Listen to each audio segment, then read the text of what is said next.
Assalamualaikum, kif halkum? Ibrahim Casey again. Nandito tayo ngayon sa Masjid Al-Firdaus dito sa General Trias, Cavite, kung saan gaganapin ang programa na tinatawag Janaza Seminar. About ito sa papaano ang tamang katuruan ng Islam kapag namatay ang isang Muslim, papaano sila pinapaliguan, binabalot hanggang sa paglibing. Alhamdulillah, dumating rin ang mga duat natin mula SCAG para ibahagi ito kung paano ang tamang pamamaraan. At matagal ko na nga pangarap na magawa itong dokumentary para naway makapagbigay ng benepisyo sa both Muslim at non-Muslim. Para mapanood ng ibang Muslim community na wala pang sapat na kaalaman about sa janaza at para ibahagi na rin sa hindi Muslim na ipakita sa kanila kung gaano kaganda at karespeto ang turo ng Islam na kahit pribadong katawan ng namatay ay hindi pwedeng makita at hindi kagaya sa ibang gawain na halos double dead kung sinasabi ang ginagawa sa katawan ng taong namatay na kung saan kinukuhanan ng laman loob at dugo. At minsan ang ganitong kwento ay hindi pa mula sa atin, mula sa kanila na hindi Muslim ang nagsasabing na minsan kapag namatay pa is babae, pinagsasamantalahan at ginagawa ng kasamaan. Di tulad sa Islam na kung saan kapag ang namatay ay babae, babae din magpapaligo at kapag ang namatay ay lalaki, lalaki din magpapaligo. At hindi ito kagaya sa iba na dinidisplay pa ang patay ng halos ilang araw o isang linggo at minsan pinagkikitaan pa sa pamamagitan ng pagsusugal at may karaoke pa na para lamang may fiesta o birthday na wala ang respeto dun sa namatay. Pero sa Islam, within 24 hours na kailangan agad paliguan, lagyan ng pabango, linisin siya at balutin ng malinis na tela at ililibing. Karapatan ng ating katawan na bumalik kung saan ito nanggaling at nilikha mula sa lupa. Kaya halina at samahan nyo kami panoorin paano hugasan ang patay sa Islam. At pakishare din ito. Maraming salamat.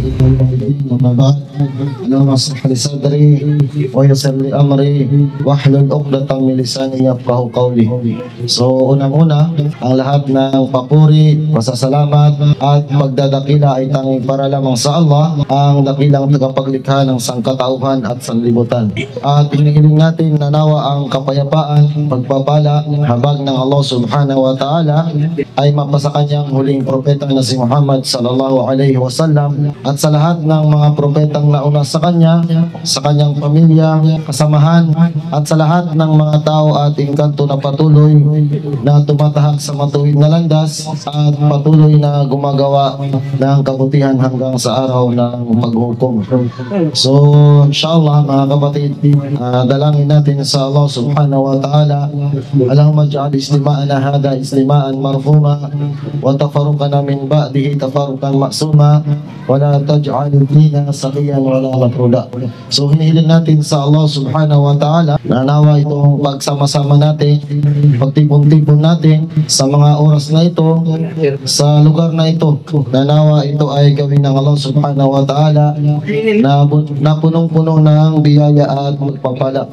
At maghiwalay pagkatapos nito na walang sino man sa atin ang kabilang sa mga taong sawi o kawawa. So alhamdulillah, ang lahat ng papuri ay sa Allah. So kanina mga kapatid, ang unang tagapagsalita natin ay napakaganda po ng kanilang ipinahagi sa atin. Napakaganda ng kanilang mga paalala sa bawat isa sa atin. Na katotohanan, ang kamatayan ay darating sa atin. Ang kullu nafsin da'ikatul maut. Lahat ng may buhay ay makakaranas ng kamatayan. Walang makakatakas sa kamatayan. At ang kamatayan ay walang pinipili. Bata man, matanda, malakas, mahina, kapag dumating na ang kamatayan, ito ay hindi matatakasan. Katulad ng sinabi ng Allah subhanahu wa ta'ala, "Qul innal mauta alladhi tafirruna minhu fa innahu mulaqikum." Sabi ng Allah subhanahu wa ta'ala, sabihin mo Muhammad sa kanila na katotohanan na ang kamatayan na kanilang tinatakasan, nilalayuan, fa innahu mulaqikum, tunay na sila ay sasalubungin tayo ng kamatayan. Kaya walang makakatakas sa atin. Kaya nararapat sa bawat isa sa atin bilang Muslim na palagi natin ito pinaghahandaan sa pamamagitan ng pagpaparami ng paggawa ng kabutihan. Sino man ang magpaligo ng patay, pagkatama hiwalay. Pagkatapos, itinago niya yung mga nakikita niyang kapintasan doon sa namatay. Kung ano man yung mga nakitang hindi kaaya-aya, mga bagay na nakakadiri doon sa namatay, ay tinakpan niya. So nakikita natin mga kapatid, kahit patay na yung kapatid natin, pinapangalagaan pa rin natin. Pinapangalagaan, inuutos pa rin ng Islam na pangangalagaan yung namatay natin na kapatid. Pangalagaan natin yung kanyang kapintasan. So makikita natin doon kung yung Islam ay tinuturo niya na pangalagaan yung taong kapintasan ng taong namatay, how much more pa kaya yung kapintasan ng taong nabubuhay, di ba? Kapag nagpaligo ka, tinakpan mo yung kapintasan ng kapatid mo na namatay, ipagpapatawad sa iyo ng Allah subhanahu wa ta'ala ang yung kasalanan. 40 marra ng 40 times. Allahu Akbar. Yan yung hinahangad ng bawat isa sa atin. Naabutan tayo ng kamatayan na pinatawad tayo ng Allah subhanahu wa ta'ala, pinatawad ng Allah yung mga kasalanan natin dito pa lamang sa mundo. Mahirap magbayad ng, mahirap pananagutan yung mga kasalanan natin sa kabilang buhay. So napakalaking gantimpala yun mga kapatid, naabutan tayo ng kamatayan na yung mga kasalanan natin dito pa lang sa mundo ay ipagpapatawad na sa atin ng Allah subhanahu wa ta'ala. At karugtong pa ng hadith, sabi niya, man kafana maitan, sino man ang magbalot ng patay ay bibihisan ng Allah subhanahu wa ta'ala sa araw ng paghukom ng napakagandang tela na gawa sa paraiso yung idadamit dun sa taong nagbalot ng patay. At sino man, sabi niya, ang maghukay ng libingan at lilibing niya dun yung kapatid niya nang namatay, ang gantimpala niya ay parang katulad ng taong nagpatira ng isang tao hanggang sa araw ng paghukom. So napakalaking reward o gantimpala yung mga kapatid. Kaya bawat isa sa atin dapat pagsumikapan natin na alamin, pag-aralan natin na matutunan yung pag-aasikaso ng kapatid na namatay. Actually, yung pagpapaligo sa patay, hindi ito gawain lang ng mga ustad, hindi lang gawain ng mga imam, hindi gawain ng sheikh. Actually, yung pagpapaligo ng patay, ito ay unang-una, kung halimbawa yung namatay, kung meron siyang hinabilin na magpapaligo sa kanya, yun yung magpapaligo sa kanya. Kung wala naman, yung malapit niya na kamag-anak, okay, yung tatay niya, yung kapatid niya, yung tiyuhin niya, ang kapag halimbawa, yun yung mas mainam na magpapaligo sa kanya kung alam ng mga kamag-anak niya. Pero kung wala, kung sino yung marunong magpaligo, kung sino yung marunong magpaligo, siya yung magpapaligo ng patay. Kasi kapag walang gagawa kahit isa, walang magpapaligo sa namatay, lahat ng mga Muslim ay magkakasala. Kasi yung hukom, batas ng Islam patungkol sa pag-aasikaso ng patay, ito ay fardu kifaya. So alam natin yung fardu kifaya, tulad ng adan. Ang kapag halimbawa mayroong isang nag-adan, so ligtas na lahat ng mga Muslim. Pero kapag walang gumawa ng isa, so lahat ng mga Muslim ay magkakasala. Magiging fardu ay ibig sabihin lahat na magkakasala. Pero kung mayroon ng isa, so sapat na yun mga kapatid. So alhamdulillah, kabilang sa pag-aasikaso natin ng patay, kailangan yung mga gagamitin natin, nakaprepare na lahat. Alam natin yung mga ipiprepare natin. So kailangan meron tayong tela. Actually yung tela hindi naman kailangan na puti. Hindi naman kailangan na puti. Kahit ibang kulay, pwede. Pero mas mainam yung puti. At least malinis tingnan. Meron tayong sabon, meron tayong shampoo, meron tayong nail cutter, meron tayong gunting, meron tayong gloves. Yung mga ipiprepare natin. Meron tayong sheet, merong alcampur, merong bulak. Mag-share lang tayo minsan sa paglilipat na pagkuha ng patay, minsan nahihirapan tayo. Minsan meron tayong diskarte. Kasi minsan pag namatay na yung tao, tao, minsan mabigat, di ba? Mabigat buhatin, mahirap buhatin pag namatay na yung tao, merong ganon. Nung nabubuhay pa, magaan, pero pag nung namatay na, mabigat. So kailangan, meron tayong mga diskarte para maging madali sa atin. So sa paglipat natin ng patay, minsan magamit tayo minsan pag, sila Brother Harold, minsan mayroon tayong na-encounter na talagang mabigat, mahirap, masikip yung daanan. So kailangan meron tayong diskarte. So gagamitan natin siya na kung merong kumot o merong tila, doon lang tayo maghawak. Hindi tayo hahawak diretso sa kanyang katawan pag magbuhat tayo para magiging magaan. Para malipat natin sa paliliguan. Okay, so inshallah, gagamit tayo ng gloves. So inshallah, gugupitan mo na dahil walang tuwalya. May tuwalya ba bro? Wala. So yung tila na lang gagamitin natin inshallah. Gugupit tayo ng pangtakip natin sa kanya inshallah. So yung itatakip natin, kailangan matakpan yung kanyang aura. Ano ba yung aura niya? Yung kanyang usod hanggang tuhod. Sexy ba? Pagkatapos natin takpan na yung kanyang aura, tatanggalin natin yung lahat ng mga kasuotan niya. Yung damit niya, yung pantalon niya, lahat tatanggalin natin. So yung pagtanggal, gugupitin natin. Hindi pwedeng hilain lang natin diretso. Kasi mahirap yun. Okay, so gugupitin natin. Mukhang mapurol yung ano. So kailangan ingatan din natin yung dito yung katawan ng kapatid natin na namatay.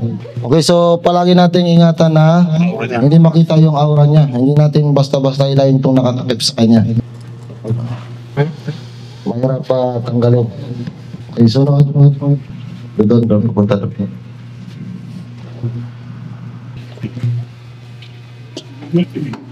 Ready tayo lagi ng basurahan.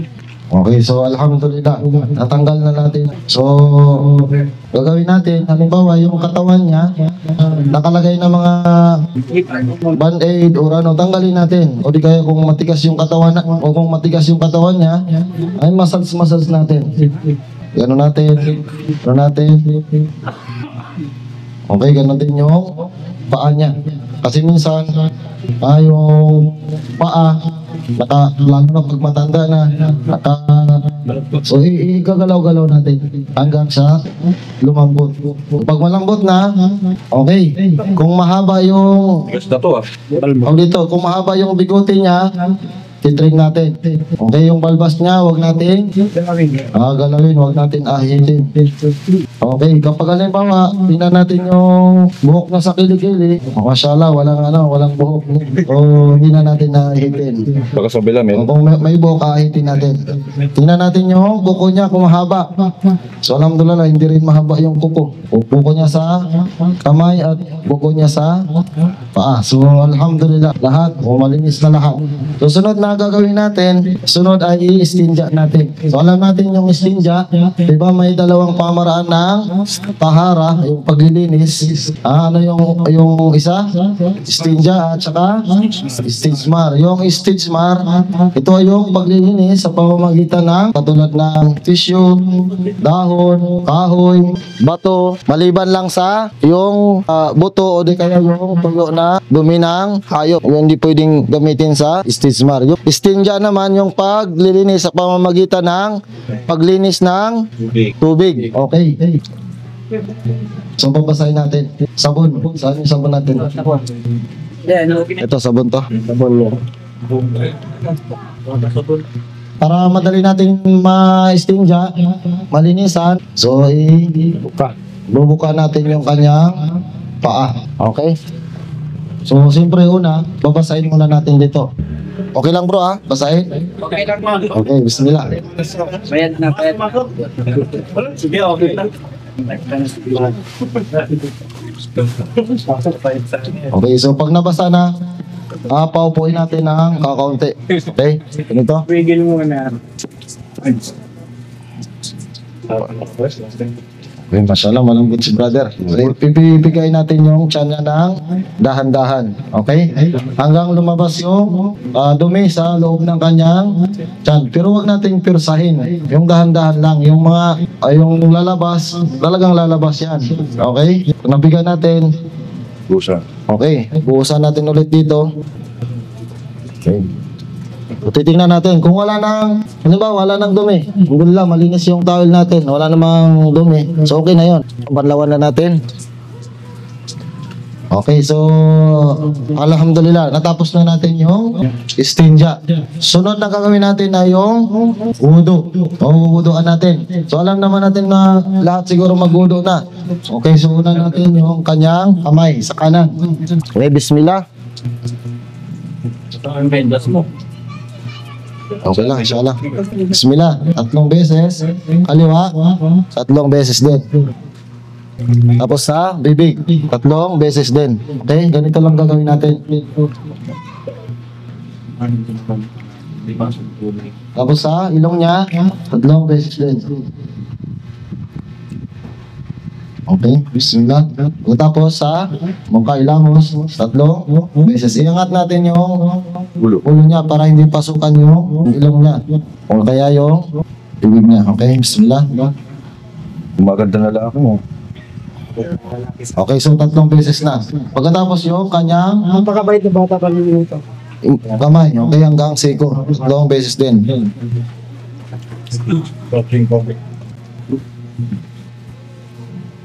Basahin lang natin yung kamay natin. Tapos i-upload sa ulo niya ng 1 beses lang. Punta sa tayo niya. Okay. Pagkatapos yung paa. 3 beses. Kaliwa, 3 beses. So, alhamdulillah. Tapos na natin yung ulo. Sunod yung gusol na. Ha? So, yung una yung ulo. So, kung merong kasama, tatakpan lang yung bibig para hindi papasokan ng tubig. Takpan mo dito, bro. So, bubusan ng Matulog. tubig. Tuloy to. Parang di na makakainga. Okay, wag mo ano, yung itigay niya. Yung ano lang. Yung bismillah. So, pagkatapos yung bandang kanan ng kanyang katawan, pwede natin siyang itagilid. Okay? Tungga bro sa kabila. Silain mo lang yung kamay niya. Tagilid. Straight lang yung ito. Okay, 3 beses hanggang dito sa paa niya. Okay, sa kabila naman. Okay bro, ito, ganito lang.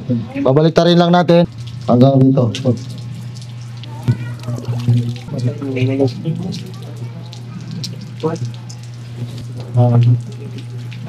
Okay, so okay na. So, sabunan na natin yung ulo niya. Shampoo. Lapig na si brother. So, okay. Tapos banlawan natin.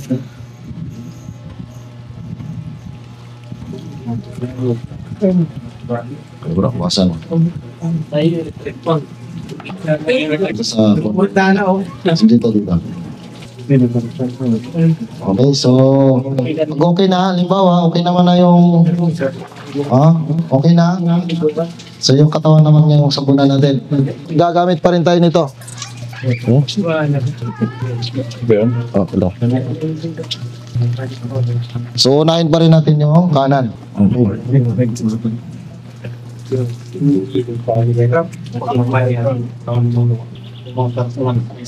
Pero stad yung taupan niya nagkakamitin pa.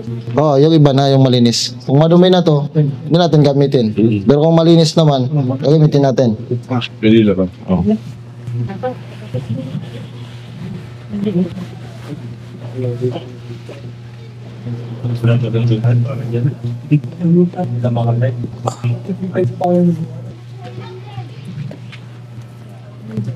Okay lang, yan lang.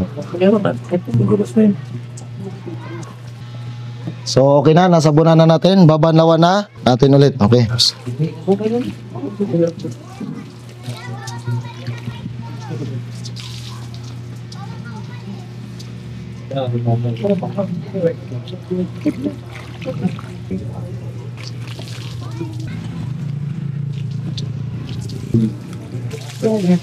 Okay, so halimbawa, natapos na at malinis na, kung kahit hindi na natin ulitin. Pero kung halimbawa, hindi nakikita natin, parang hindi pa malinis, pwede natin ulitin ulit. Tatlong beses. Kung hindi pa malinis sa tatlong beses, gawing 5 beses. Kung hindi ka pa rin malinis sa 5, gawing 7. Okay, kailangan palagi register. So, alhamdulillah, natapos na. Hindi mo. So, may tela, yung katulad lang ng laki nito, bro.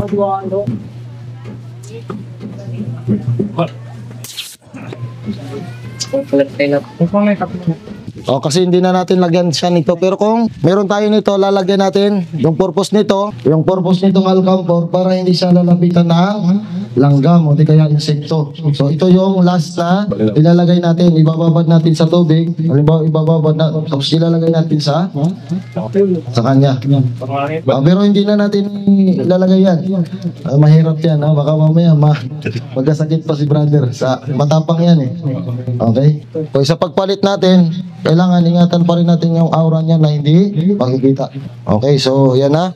Tapos pupunasan natin siya para matuyo. Tuyuin natin siya. Malinis naman to. Dapat yung pangtuyo natin malinis. Malinis naman daw. Alhamdulillah. Okay, so alhamdulillah, tuyo na si brother. So lalagyan natin siya ng pabango. Okay? Okay, yung lalagyan natin ng pabango, yung bitong bahagi ng katawan, parte ng katawan na kapag magsujud ay yung lumalapat sa sahig. Ano yun? Yung kanyang no hanggang ilong, yung dalawang palad niya, kanan at kaliwa, yung tuhod niya, at saka yung paa niya. Okay, so meron tayo. So mas mainam na gagamitin yung oil base.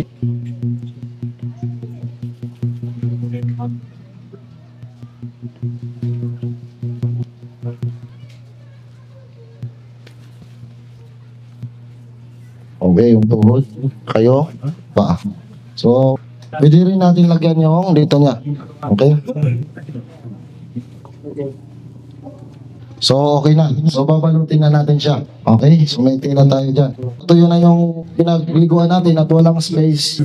Kasi minsan, mahirap pag ganito halimbawa, wala siyang kasuotan, mahirap buhatin. Lalo na kung halimbawa, konti lang kayo nagpapaligo, wala kang kasama magbuhat. So, pwede naman na hindi na natin siya tatanggalin dito. Dito na natin siya babalutin ng tela. Pero kung halimbawa, marami kayo, pwede dyan para maganda yung pagkakalagay, maganda yung pesto. Pero inshallah, ipapakita natin yung dito na natin siya babalutin. Ustad, ilan daw yung sir? Ustad? Tatlong tela. Tatlong tela.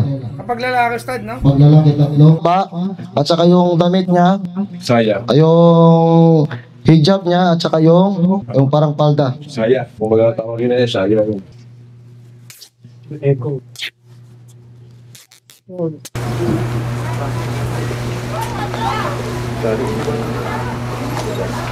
Baba natin siya. Okay, so lagyan natin siya ng diaper. Okay, gupitan pa natin, guguntikan pa natin. Pagtali to. Pagtali. Okay.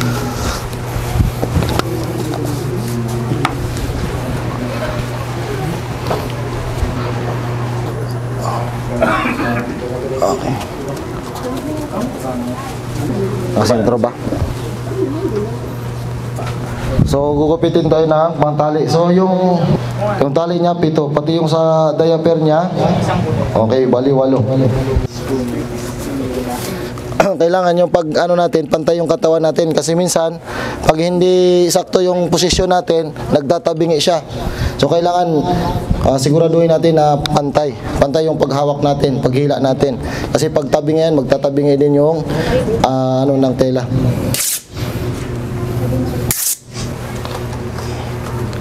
So gagawin natin para hindi natin bubuhatin si brother, hindi na natin babalutin ng puting tela. Okay?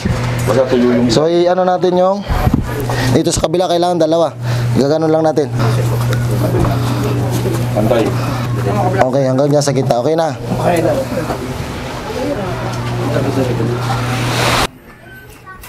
Kalimutan ko isang battery lang. Nagbabawal ang technique. Okay, so yan na.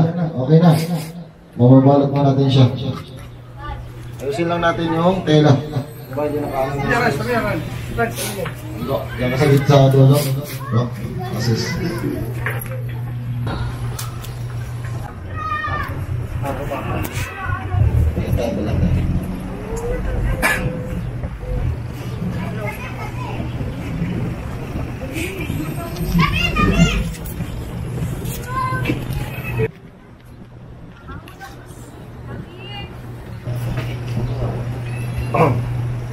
Okay, so isuotan natin yung diaper niya. So, kailangan din kung meron kayong buto, yung malaking buto, bago natin ilagay, dito pwede rin ilagay natin yung sabat ng bed niya. Moto ng diaper. Okay, so balik natin. Okay, so sunod yung tila niya na napapalot sa kanya. So yung pagtakip sa kanya, katulad ng pagsasagawa natin ang sala. Di ba? Unang pinapatok natin yung kaliwa, tapos kanan. So ganun din yung pagtakip natin sa kanya. Unahin natin yung banda. Okay, kaliwa dito. Dito yung kaburo sa dulo. Sa dulo ka. Sa dulo. Doon ka sa dulo. Yan. Di ganun mo. Okay? Huwag mo natanggalin ang dulo. Ayan mo lang. Bayan mo lang yan. Okay. So hilahin mo lang dito. Dito bro. Dito ka maghila. Sa dulo. Dito bro. Hawa ka dito. Ganito, ito lang yung hilahin. Hilahin mo dyan bro. Hilahin mo dyan. Hilahin ko rin dito. Yan. Ito pa sa kabila. Okay, hilahin ko rin dito. Palagi ka dito maghila sa gilid dito. Hilahin tayo. Okay? Ikaw bro. Tapos ikaganyan mo. Ikaganyan mo. Ganun mo yung ano niya. Isara mo na. Okay, yung nakatakip sa kanya na towel. So hilahin natin siya. Ito lang yung paghila.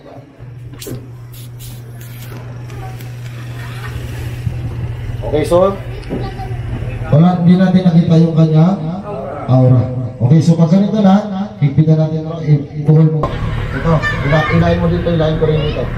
Okay, ilahin mo na, ganitohin mo ng isang kamay mo, tapos ito ulit. Ito. Ilahin mo ulit dito, dito ka lang mag-ila. Okay, so tapos dito sa kabila ulit. Dito ka lang palagi mag-ila. Ila tayo dito. Dito sa baba, ganito. Ganito. Ulo niya. Ang ila, okay. Ganyan. Ganyan. Tapos dito naman sa kabila. Okay. Sa dila mo din. Okay, so tali. Talihan natin dito. Naman takpan, may model lang naman eh.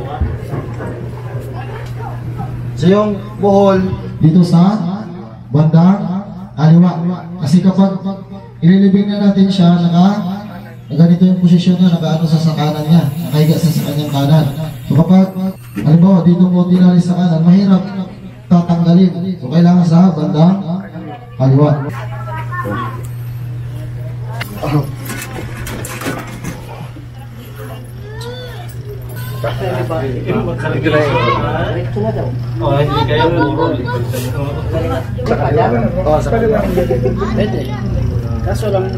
Kung bakit natin dito binuhol, kasi pag nilibing siya, nakaganito yung posisyon niya, nakaganito, harap sa kibla, nakaganito.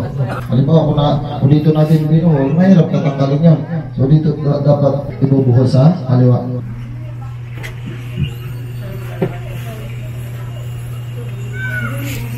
Ilan na ba yung hukay? Alhamdulillah. Tapos na natin. So, kung nakikita natin sobrang haba ng tela, hindi natin gupitan yan. Gunting natin. So ganoon din, kung halimbawa sobrang haba ito, pwede natin putulan natin kasi minsan kapag sobrang haba, masikip yung sa hukay. Kasi minsan maliit, tamang-tama lang yung hukay. So masikip. kailangan isang putulan natin. Kung sobrang haba, kung dito rin, ganun din, kung sobrang haba, putulan natin. So alhamdulillah, tapos na natin siyang paliguan at tapos na rin natin siyang balutin. So alhamdulillah. So pagkatapos na sunod natin gagawin ay yung pagsasalahan na natin siya.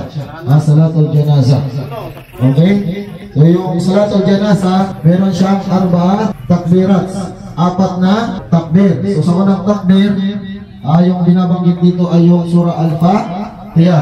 Yung pangatlong ber natin, pwedeng Tagalog ang duha mo kung hindi marunong ng Tagalog. Kung halimbawa hindi mo kayang i-memorize yung dua kasi mahaba, kahit alam magfir lahu warhamhu lang yung dua mo sa kanya. Kung Allah, patawarin mo siya, ahabagan mo siya. Kung alam magfir lahu warhamhu. Okay, kung memorize mo naman yung mahabang dua, mas mainam. Sunod yung kasalan pa natin, akbal. Yung position pala ng Okay, so pambabae. yung posisyon, palagi natin katandaan. Okay, kapag lalaki, yung imam ay tatayo sa bandang uluhan. Okay, pag babae naman, sa bandang gitna. Okay, sa bandang gitna yung babae. Okay, para pagpapaliwanag ng iba, para matakpan yung aura na babae, hindi makita ng mga maamong kaya nandito. Okay, yung lalaki naman dito sa gitna. Kapag halimbawa, babae at lalaki yung namatay. Okay, so kapag unahin natin yung lalaki, pagkat sunod yung babae. So yung posisyon nila, yung bandang gitna ng babae nandito sa nakapantay dito sa uluhan ng lalaki. Okay? Kung ano ba, maraming lalaki, puro lalaki dito, tapos babae. Okay? Nakakuha natin. So pagsasalahan natin halimbawa, so yung sala ay wala nang ruko, wala nang sujud. Tayo lang ay dikit-dikit. Magkapantay lang yung linya. So sabihin lang, nagsala pa ba? Hindi na. Kailangan naka-wood. Demo lang. Demo lang, okay? So, Allahu Akbar. Lakasan na natin yung boses natin. Yeah, lakasan. So, bismillahirrahmanirrahim. Alhamdulillah Rabbil Alamin. Ar-Rahmanirrahim. Maliki yawmiddin. Iyaka na'budu wa iyaka nasta'in. Ihdina siratal mustaqim.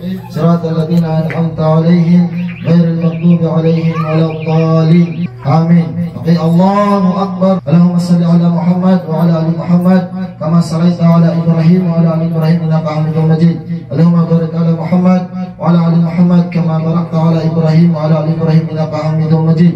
Allahu Akbar. Allahumma ighfir lahu warhamhu wa'afihi wa'fu anhu. Allahu Akbar. Assalamualaikum warahmatullahi. Okay. Doon na tatapos. O pwede rin ba? Assalamualaikum warahmatullahi. Assalamualaikum warahmatullahi. Okay, pero kadalasan yung sa bandang kanan. Kung sinabi ni Abu Hurairah radhiyallahu anhu, sino man ang magsaksi ng janasa hanggang siya ay pagsalahan, so ang kanyang reward ay qirat. At sino man ang sumaksi hanggang siya ay mailibing, so meron siyang 2 qirat. So meron nagtanong sa Propeta Muhammad SAW, wamal qiratan, wamal qirat. Ano yung qirat? Sabi niya, Amidul Jabalain Adimain. So katulad, sabi niya yung qirat na yun, sabi niya katulad ng 2 bundok na malaki. So sinasabi ng mga maalam sa atin na yung 2 bundok na malaki kahit tulad ng bundok ng Uhud. So gaano kalaki yun? Ako hindi ko pa nakita yung bundok ng Uhud. Sa mga nagpunta ng Saudi, nakikita nila kung ano kalaki yun. So sinasabi pa ng mga ulama, 2 dakilang bundok na ginto.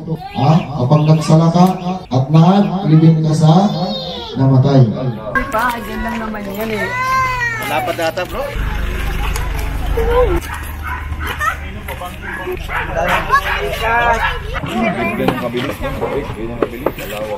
Reality, bro. Yan yung katotohanan, di ba? Marami tayong mga na-encounter na ganyan. Nagkisa ng bara. Nagdamo pa yung sister natin. Nahihirapan natin si brother, baka tatanggalin natin.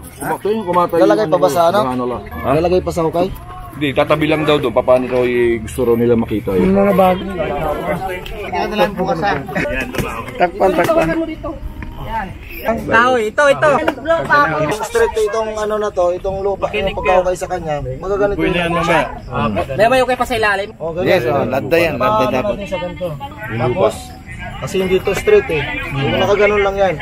So kapag tinakpan natin siya, dito lang yung tinabunan natin ng lupa, dito lang yung matatabunan. Siya hindi siya matatabunan. Okay? Sige, tanong lang po. Yung kibla po, yung kibla. Yung ulo niya. O yung harap sa okay natin kasi hindi dito. So dapat yung okay papunta dito. Pag ganun para makaharap sa Para makaharap na dito yung ulo niya. Actually sa sementeryo lahat naman nakakibla yun. Dito kasi sakto lang natin. Para silang Pero palagi natin tandaan na yung pag maglibing tayo, yung dito sa bandang kanan yung ulo niya. Bro!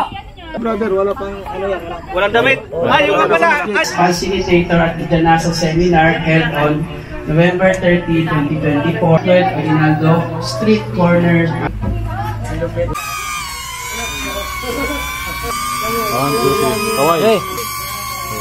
Kaway. Takbir! Allah!